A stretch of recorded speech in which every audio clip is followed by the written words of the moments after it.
சாயிராம். எப்பொழுதுமே பொறுமையாக இருக்கலாம். நம்மளுடைய உழைப்பு எப்பொழுதுமே வீணாகாது என்ற நம்பிக்கையோடு இருக்கலாம். வேண்டுதல் நிச்சயமாக நிறைவேறும் என்று அசைக்காத நம்பிக்கையோடு இருக்கலாம். ஜெய் சாய்ராம். ஜெய் ஜெய் சாயிராம். நம் சாயன்பர்கள் எல்லாரும் எப்படி இருக்கீங்க? எல்லாரும் நல்லா இருப்போம். ஓம் சாயிராம். என் அன்பு குழந்தையே, உன்னுடைய நீண்ட நாளைய போராட்டத்திற்கான ஒரு முடிவு கிடைக்கப் போகிறது. எப்பேற்பட்ட வேண்டுதல்களையும் 100% நிறைவேற்றி காட்ட உன் சாயப்பா நான் முடிவு எடுத்துவிட்டேன். என் மீது முழுமையாக நம்பிக்கை வைத்திருக்கும் என் பிள்ளையை நான் எப்பொழுதும் கைவிட்டு விடவே மாட்டேன். எப்பொழுதும் நிர்கதியாக விட்டுவிடவும் மாட்டேன். என் மீது நம்பிக்கை வைத்திருக்கிறாய்தானே? என் அன்பு குழந்தையே, உன்னை விட்டு பிரிந்தவர்களுக்கு எப்பொழுதும் நன்றியை சொல்லிக்கொண்டே இரு. ஏனென்றால் அவர்களால் தான் தனிமையை உன்னால் பழகிக்கொள்ள முடிந்தது. அதே போல் உன்னை வெறுத்து ஒதுக்கியவர்களுக்கு நன்றி மேல் நன்றியை சொல்ல பழகு. ஏனென்றால் அவர்களால் தான் நேசிப்பை உன்னால் குறைத்து கொள்ள முடிந்தது. அதே போல் உன் வாழ்வில் உன்னை ஏமாற்றியவர்களுக்கு நன்றியை சொல்லிவிடு. ஏனென்றால் அவர்களால் தான் எதிர்பார்ப்பை நீ குறைத்து கொண்டிருக்கிறாய். அதனால்தான். அதே போல உன்னை பழித்தவர்களுக்கு, ஏளனமாக பேசியவர்களுக்கு நன்றி மேல் நன்றியை சொல்லிவிடு. ஏனென்றால் அவர்களால் தான் உன் பலவீனத்தை உன்னால் உணர்ந்து கொள்ள முடிந்தது. அதே போல இன்னும் எத்தனையோ பேர் உன்னுள்ளும் உன்னை சுற்றி இருப்பவர்களுக்கும் எப்பொழுதும் நன்றியை சொல்லிக்கொண்டே இரு. ஏனென்றால் ஏதோ ஒரு வழியில் ஏதோ ஒரு பாடத்தை அவர்கள் மூலம் நீ கற்றிருக்கிறாய். எனவே நன்றி மற்றவர்களுக்கு சொல்லிக்கொண்டே இரு. ஒன்றை நன்றாக புரிந்து கொள் என் பிள்ளையே. முதலில் எது நடந்தாலும் முழுமையாக நம்பிக்கை வை. எல்லாம் மாறும் என்ற நம்பிக்கை வை. அதன் பிறகு இறைவனிடம் மன்றாடி வேண்டிக்கொள். இறைவனிடம் நம்பிக்கையோடு இரு. முடியாது என்று எதுவுமே இந்த உலகத்தில் இல்லாதது போல எதுவுமே சாத்தியமாக்குவார் இறைவன் என்ற நம்பிக்கையோடு இரு. வாழ்வு என்பது எளிமையாகவும் பிரச்சனையே இல்லாமலும் இருக்கும் பொழுது நம்பிக்கை வைப்பது மிக மிக எளிதான விஷயம்தான். ஆனால் அதே வாழ்வு கடினமாகவும் பிரச்சனைகளுடன் இருக்கும் பொழுது, நம்பிக்கை வைக்க இயலாத பொழுது, நீ நம்பிக்கையுடன் இருந்தால் அது உன்னை உருமாற்றும் சக்தியாகவே மாறும். இதுதான் வெற்றியின் ரகசியம். வெட்ட வெட்ட எப்படி வாழை மரம் தழைக்கிறதோ, தேய்ந்த பின்பும் வெண்ணிலா எப்படி வளர்கிறதோ, முட்களிலிருந்து ரோஜா எப்படி சிரிக்கிறதோ, அதே போல கஷ்டத்திலும் போராட்டத்திலும் பிரச்சனைகளிலும் நம்பிக்கையோடு இருக்க பழகு. எல்லாம் ஒரு நாள் மாறும். மாற்றம் ஒன்றே மாறாதது என்பதுதான் நிதர்சனமான உண்மை.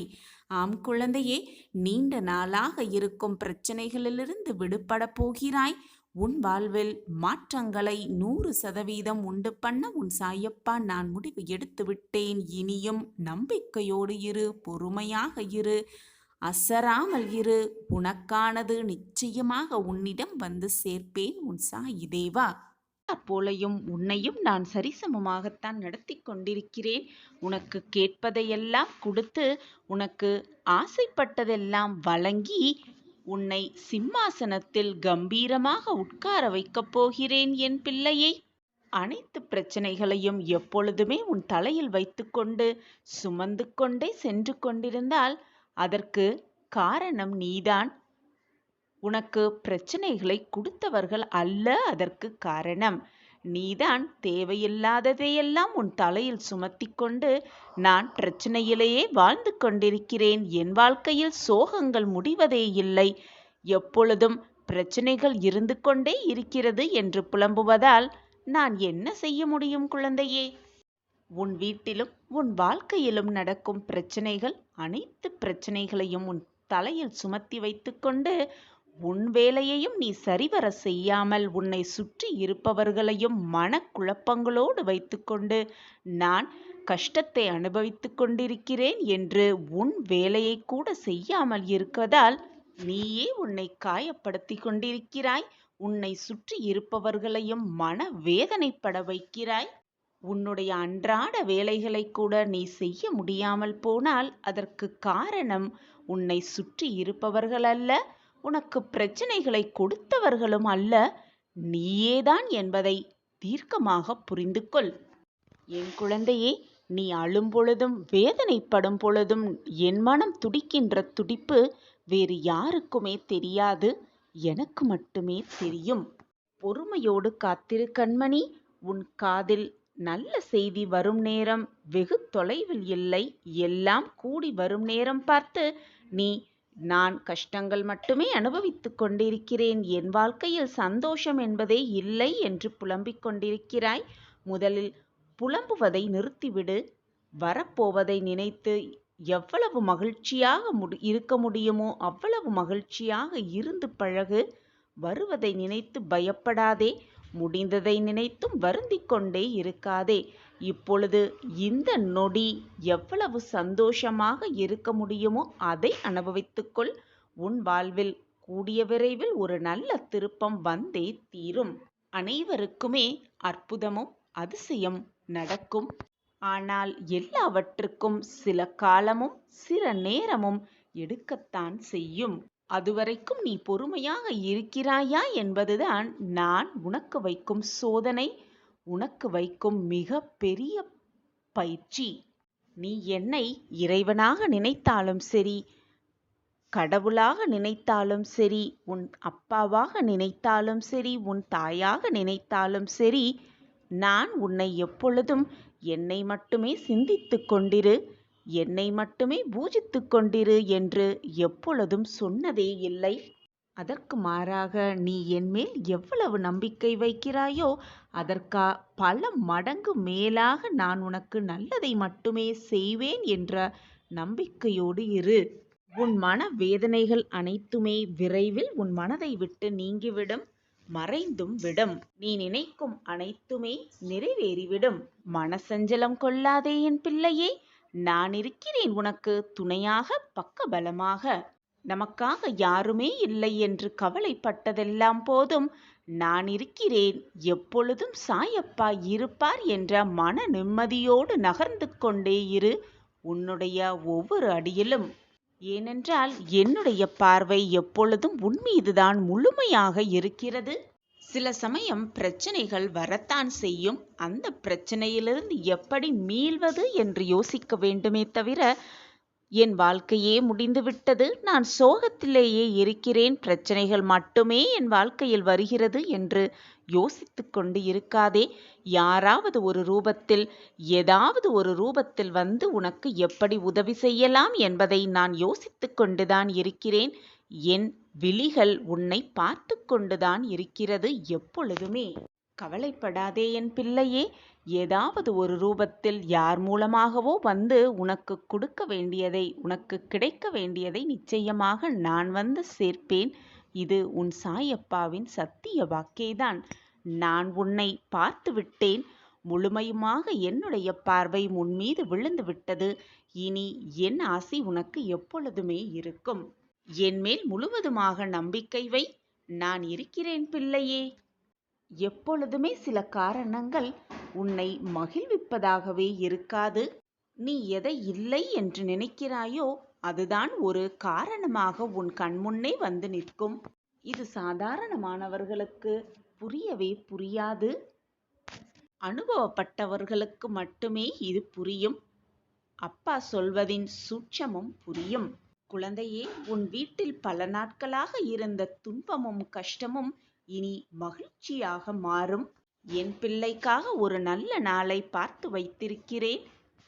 நிச்சயமாக அந்த நாளில் உன்னுடைய எல்லா எண்ணங்களும் நிறைவேறும் என்பதில் எந்த ஒரு சந்தேகமுமே உனக்கு வேண்டாம்.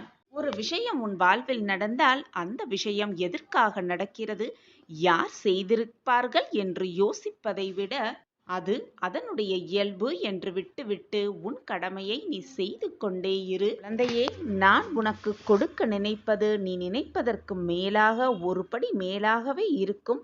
நான் எப்பொழுதும் என் பிரியமான கண்மணியின் முகத்தை, சந்தோஷத்தை மட்டுமே பார்க்க ஆசைப்படுகிறேன். நீ முகத்தை சந்தோஷமாக வைத்துக்கொள், உன் மனதை நிம்மதியாக வைத்துக்கொள். தானாகவே மகிழ்ச்சியும் சந்தோஷமும் உன் முகத்தில் வந்து குடிகொள்ளும். கவலைப்படாதே பிள்ளையே. அரசனே ஆனாலும் சரி, ஆண்டியே ஆனாலும் சரி, எல்லாருமே என் முன் சரிசமமாகத்தான் நடத்தப்படுவார்கள். என்னுடைய அன்பான பொக்கிஷமான நீ யாரிடத்திலும் எவரிடத்திலும் எந்த பாடுபாடும் பார்க்காமல் அனைவரையும் சரிசமமாக நடத்தி உன்னால் முடிந்த அளவு எவ்வளவு மகிழ்ச்சியையும் உதவியையும் கொடுக்க முடியுமோ அவ்வளவு உதவியை உன்னால் மற்றவர்களுக்கு செய்து கொண்டே இரு. மற்றவர்களை மறந்தும் கூட காயப்படுத்தி விடாதே. உன்னால் முடிந்த அளவு உதவிகளை செய். உனக்கு துணையாக உன் அப்பா எப்பொழுதும் இருப்பேன் என்ற நம்பிக்கையோடு செய்து கொண்டே இரு. என் பெயரை உச்சரிக்கும் எவருமே உதவி என்று சொல்லவே மாட்டார்கள். உதவி என்று தவித்து கொண்டிருக்கவும் மாட்டார்கள். உன்னுடைய ஆசைகளெல்லாம் கனவாகி போகாது என் பிள்ளையே. உன் ஆசைகளெல்லாம் பல மடங்கு நிறைவேற்றி தரும் வேளையில்தான் நான் இறங்கி இருக்கிறேன். அதை சர்வ நிச்சயமாக முடித்தே தீருவேன். இனிதான் உனக்காக வாழ்க்கையை வழங்கப் போகிறேன் குழந்தையே. கண்ணிமைக்கும் நேரத்தில் உனக்கு சுக்கிர திசையை வழங்கி ராஜபோக வாழ்க்கையை ஆரம்பிக்கப் போகிறது. அன்புடனும் பக்தியுடனும் யார் ஒருவர் எனக்கு ஒரு இலை, பால் அல்லது தண்ணீரை சமர்ப்பிக்கிறார்களோ அந்த தூய்மையான அன்பு காணிக்கையை ஆர்வத்துடனும் தாமதமின்றியும் என்னால் ஏற்றுக்கொள்ளப்படும் பிள்ளையே. எந்த நேரத்திலும் நம்பிக்கையை மட்டும் இழக்கக்கூடாது. எப்பொழுதும் நம்பிக்கையாகவும் பொறுமையாகவும் இரு. நிச்சயமாக உன் வாழ்வில் நல்லது நடக்கும் குழந்தையே. உனக்கு துணையாக உன் அப்பா எப்பொழுதும் இருக்கிறேன். உனக்கு நல்லது நடத்தாமல் வேறு யாருக்கு நடத்தி வைக்கப் போகிறேன்? உன் கண்ணில் வரும் கண்ணீரை துடைக்க நானே நேரில் வரப்போகிறேன். நானே உனக்கு துணையாகவும் இருப்பேன். அவசரப்படாமல் இரு. அனைத்தும் உன்னை தேடி வரும் காலம் வரும், நிச்சயமாக வரும். அதுவரை பொறுமையாக காத்திரு. நீ இதுநாள் வரை எதற்காக காத்திருந்தாயோ, எந்த நல்ல காலத்திற்காக காத்திருந்தாயோ, அந்த நல்ல காலமே உன்னை தேடும் நேரம் நெருங்கிவிட்டது குழந்தையே. எதற்கும் அவசரப்படாமல் இரு. அனைத்தும் உன்னை தேடி வரும் நேரமெல்லாம் நெருங்கி இருக்கிறது. நம்பிக்கையோடு காத்திரு. இதுநாள் வரை பொறுமையாக காத்திருந்தாய் அல்லவா? உன் பொறுமைக்கான பரிசு உனக்கு கூடிய விரைவில் கிடைக்கப் போகிறது. உனக்கான அந்த நல்ல காலம் வரும். யாருமே எனக்கு இல்லை என்ற எண்ணத்தை உன் மனதில் ஏற்படுத்தி கொள்ளாதே. உனக்காக உன் அப்பா இருக்கும் பொழுது எதற்காக நீ அந்த வார்த்தையை பயன்படுத்தி கொண்டே இருக்கிறாய் மீண்டும் மீண்டும்? உனக்குள் நானும் எனக்குள் நீயும் இருக்கும் பொழுது உனக்கு அந்த எண்ணம் வரவே கூடாது. அது வருவது தவறு குழந்தையே. திருத்திக்கொள் உன் மனதை. உன் சாயப்பா உனக்காகவே இருக்கிறேன் என்பதை மறந்து போகாதே. என்றும் உனக்கு துணையாக நான் இருக்கிறேன். எப்பொழுதுமே நல்ல விஷயத்தில் மட்டுமே கவனம் செய்து கொண்டே வந்தால் உன்னுடைய எண்ணம் தூய்மையாகவே இருக்கும். உனக்கான வாழ்வும் எனக்கானதல்லவா? அப்படி இருக்க நான் உனக்கு உதவி செய்தாமல் உன் வாழ்க்கையை சிறப்படைக்க வைக்காமல் இருந்து விடுவேன் என்று நீ நினைக்கிறாயா? நிச்சயமாக மாட்டேன் என் குழந்தையே. நான் ஏன் உன்னை காரணமே இல்லாமல் வருத்தப் போகிறேன்? உனக்கான நல்ல காலம் எது என்பது எனக்கு தெரியும். அது வரும் நேரம் என்னுடைய திட்டமும் உனக்கு புரியும். நான் என்ன வேலை செய்து கொண்டிருக்கிறேன் உனக்காக என்பதும் உனக்கு மிக தெளிவாகவே புரியும். தைரியமாக இரு. எதையும் சகித்து கொண்டிரு. தைரியமாக அனைத்தையும் தாண்டி சென்று கொண்டே இரு. வாழ்க்கையை வாழ்ந்து விடலாம் நம்பிக்கையோடு. சாயி எப்பொழுதுமே உனக்கு முன்னும் பின்னும் பக்கவாட்டிலும் வந்து கொண்டே இருக்கிறேன், அருகில் நின்று கொண்டே இருக்கிறேன் என்ற நம்பிக்கையோடு இரு. நான் உனக்கு துணையாக எப்பொழுதும் இருப்பேன் என் பிள்ளையே. நான் ஒன்றை உனக்கு கொடுக்க வேண்டும் என்று முடிவு செய்துவிட்டால் பல சமயம் குழப்பமான மனநிலையில் நீயே அதை விட்டு விலகி சென்றாலும் கூட அது நிச்சயமாக உன்னை வந்தடைந்தே தீரும் என் குழந்தையே. நான் உன்னிடம் நிச்சயமாக அதை சேர்த்தே தீருவேன். காரணமில்லாமல் நான் எதையும் செய்யவே மாட்டேன். தைரியமாக இரு. உனக்கு துணையாக உன் அப்பா எப்பொழுதும் உன் அருகிலேயே இருந்து கொண்டிருக்கிறேன் என்பதை மறந்தும் கூட மறந்து விடாதே. நம் சாயப்பா நமக்கு உதவவே மாட்டார் என்று மட்டும் நினைத்து விடாதே. ஏதோ ஒரு ரூபத்தில் ஏதோ ஒரு துணையாக வந்து உனக்கு உதவி புரிந்து கொண்டுதான் இருப்பேன். யாருடன் பழகினாலும் பழகிய முதல் நாளில் எவ்வளவு முக்கியத்துவம் கொடுக்கிறாயோ அதே முக்கியத்துவத்தை கடைசி நாள் வரை கொடுக்க பழகு. அப்படி இருக்க முடியாது என்று நினைத்தால் பழகாமலேயே இருந்து விடலாம். நேரத்திற்கேற்பவும் தேவைக்கேற்பவும் மாறும் மனம் உங்களிடம் இருக்கலாம். ஆனால் அதை தாங்கிக் கொள்ளும் மனம் எல்லோரிடத்திலும் இருப்பதில்லை. உன்னை போல் மற்றவர்களையும் சரிசமமாக எண்ணி விடாதே. ஒவ்வொருவரும் ஒவ்வொரு விதமான தோற்றத்தை பெற்றவர்கள், குணாதிசயங்களை பெற்றவர்கள். ஒவ்வொருவருக்கும் வேறு விதமாக சிந்தனைகளும் எண்ணங்களும் இருக்கும். அன்பால் ஏமாற்றியவர்களுக்கு நிச்சயமாக நாம் ஒரு நாள் நினைவுக்கு வருவோம். அந்த நாள் அதே அன்பால் அவர்களும் பிறரிடம் ஏமாறும் நாளாகத்தான் இருக்கும். அந்த நாளில்தான் நாம் ஒருவரை ஏமாற்றினோமே என்ற எண்ணம் அவர்களுக்கு தோன்றும். இதுவரை உன் வாழ்க்கையில் நடந்தது எல்லாம் உன் கர்மாவின் வினைகள் படித்தான் என்ற முழுமையாக நம்பிக்கை வைத்துக்கொள். இனி நடக்கப் போவது அனைத்தும் உன் சாயப்பாவின் ஆசிர்வாதத்தால் என்ற நம்பிக்கை உன் மனதில் வந்துவிட்டால் முதலில் உன் வாழ்க்கையிலிருந்து அனைத்தையும் மாற்றிவிடு குழந்தையே. உன் வாழ்க்கையிலிருந்து என்னென்ன மாற்றங்களை மாற்ற வேண்டும் என்று முதலில் உன் மனதை கேட்டுப்பார். நீ என்னென்ன மாற்ற வேண்டும் என்பது உனக்கு நன்றாகவே புரியும். தனியாக ஒரு இடத்தில் உட்கார்ந்து உன்னை பற்றி முழு சிந்தனை செய். தினமுமே பல நேரங்களை நாம் பல விஷயத்திற்காக பயன்படுத்தி கொண்டுதான் இருக்கிறோம். அழுவதற்கு பயன்படுத்துகிறோம், புலம்புவதற்கு பயன்படுத்துகிறோம், நம் வேலையை செய்வதற்கு பயன்படுத்துகிறோம், பிரார்த்தனை செய்து கொள்வதற்கு பயன்படுத்துகிறோம். இப்படி ஒவ்வொரு நிமிடத்தையும் வெவ்வேறு விதமான செயல்களை செய்வதற்கு பயன்படுத்தி கொண்டுதான் இருக்கிறோம். அப்படி அந்த நேரத்தை ஒரு சில நிமிடம் நாம் நம் வாழ்க்கையை எப்படி மாற்றுவது என்ற சிந்தனை செய்வதற்காக பயன்படுத்தினால் நிச்சயமாக நம் வாழ்க்கையில் என்னென்ன மாற்றங்களை நிகழ்த்தி நம் வாழ்க்கையில் நாம் வெற்றி அடையலாம் என்ற சிந்தனை, புதுவிதமான ஒரு நம்பிக்கை நம் மனதில் தோன்றதான் செய்யும். உனக்கு துணையாக எப்பொழுதும் அப்பா இருப்பேன், உன்னை வெற்றியடைய செய்வேன் என்று நம்பிக்கை முழுவதுமாக உன் மனதில் இருந்தால் போதும். நிச்சயமாக இந்த வாழ்க்கையை நீ வென்றே விடலாம். உன்னை நேரடியாக சந்தித்து உன்னிடம் சில வார்த்தைகளை கூற வேண்டும் என்ற ஆவலோடுதான் நான் காத்து கொண்டிருக்கிறேன். அந்த ஆவலோடுதான் இன்று உன்னை பார்த்தேன். உன்னை ஆவலோடு பார்க்க வேண்டும் என்று எண்ணத்தில் வந்த சாயப்பாவிற்கு உன்னுடைய கண்ணீரின் ஈரம் உணர்ந்தேன். உன்னுடைய கவலையான முகத்தையும் பார்த்தேன். என்னுடைய ஆரத்தியில் உன்னுடைய கவலையான முகத்தை நல்ல விதமாகவே பார்த்தேன். ஏன் பிள்ளையே இவ்வளவு வாட்டமாக இருக்கிறாய்? நித்தம் நித்தம் உனக்கு தேவையானது அனைத்தும் நடக்கும் என்ற ஆறுதல் வார்த்தைகளை நான் உனக்கு கூறியும், நீ வேண்டுவது பிரார்த்தனையாக வைத்தது எல்லாம் உனக்கு கூடிய விரைவில் நடைபெறும், நிறைவேறும் என்று உனக்கு நான் சொல்லியும் இன்னுமுமே உன்னால் அதை நம்ப முடியாமல், இல்லை நம்ப முடியாமல் உன் மனம் அதை ஏற்க மறுக்கிறது. நீ அப்படி இருக்கலாமா? உன் சாயப்பாவின் வார்த்தையை கேட்ட பிறகும் இப்படி நம்பிக்கை இல்லாமல் இருந்தால் நான் என்னதான் செய்ய வேண்டும்? என்னதான் செய்ய முடியும் பிள்ளையே?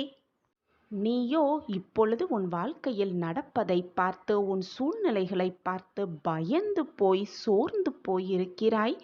ஆனால் நானோ உன் எதிர்காலத்தில் உனக்கு கிடைக்கப் போகும் சந்தோஷத்தையும் மகிழ்ச்சியையும் பார்த்து பூரிப்பாக இருக்கிறேன். உன்னிடமும் பல முறை நேரடியாகவும் மறைமுகமாகவும் நான் உணர்த்திக் கொண்டுதான் இருக்கிறேன், உன் வாழ்வில் நல்லது நடக்கப் போகிறது என்று. உன்னுடைய எதிர்காலம் சிறப்பாகத்தான் அமையும். நீ நினைப்பது நிச்சயமாக உனக்கு நடக்கும் என்பதை நான் உனக்கு மறைமுகமாகவும் நேர்மறையாகவும் சொல்லிக் கொண்டுதான் இருக்கிறேன். ஆனால் உன் மனம்தான் அதை ஏற்க மறுக்கிறது. உன்னை சுற்றி நடக்கும் இந்த கடினமான சோதனை காலத்தில் என்னதான் உனக்கு ஆறுதல் வார்த்தைகள் கூறியிருந்தாலும் கூறிக்கொண்டே இருந்தாலும் நீ சோர்ந்துதான் இருக்கிறாய். உன் முகம் களையிழந்து இருப்பதையும் கண்ணீர் விட்டு கொண்டிருப்பதையும் என்னால் பார்க்கவே முடியவில்லை என் பிள்ளையே. சாயிநாதரே, நான் மட்டும் ஏன் இத்தனை கவலைகளையும் சோதனைகளையும் எப்பொழுதுமே என் வாழ்வில் சுமந்து கொண்டே இருக்கிறேனே என்பதுதானே உன் கேள்வி. அனைத்திற்கும் பதில் என்னிடம் உள்ளது. சந்தோஷமாக இரு, மனதை முதலில் நிம்மதியாக வைத்துக்கொள். மனம் நிம்மதியாக இருந்தாலே அனைத்தும் உன்னை தேடி வரும். நான் உனக்கு துணையாக எப்பொழுதும் உனக்கு பக்கபலமாக இருக்கும் பொழுது உனக்கு ஏன் இந்த மனக்கவலை? சாயப்பா இருக்கிறார், அனைத்தையும் பார்த்து கொள்வார் என்ற எண்ணம் மட்டும் உன் மனதில் இருந்தால் போதும். அனைத்தையும் நான் பார்த்து கொள்கிறேன். மிகப்பெரிய ஆச்சரியம் உன் வாழ்விற்கு காத்திருக்கிறது. காத்திரு, பொறுமையோடு காத்திரு. அதிசயம் நடந்தே தீரும். சாயப்பா அதை நடத்தி வைப்பேன் என்ற நல்ல சிந்தனை, நேர்மறை எண்ணங்கள், நல்ல நல்ல சொற்களே போதும். உன் வாழ்க்கையில் நீ வெற்றி அடைவதற்கான அத்தனை வழிகளையும் நான் உனக்கு காட்டிக்கொண்டே இருப்பேன். மிக பிரகாசமான உன் வாழ்க்கையை வழிநடத்தி செல்வேன்.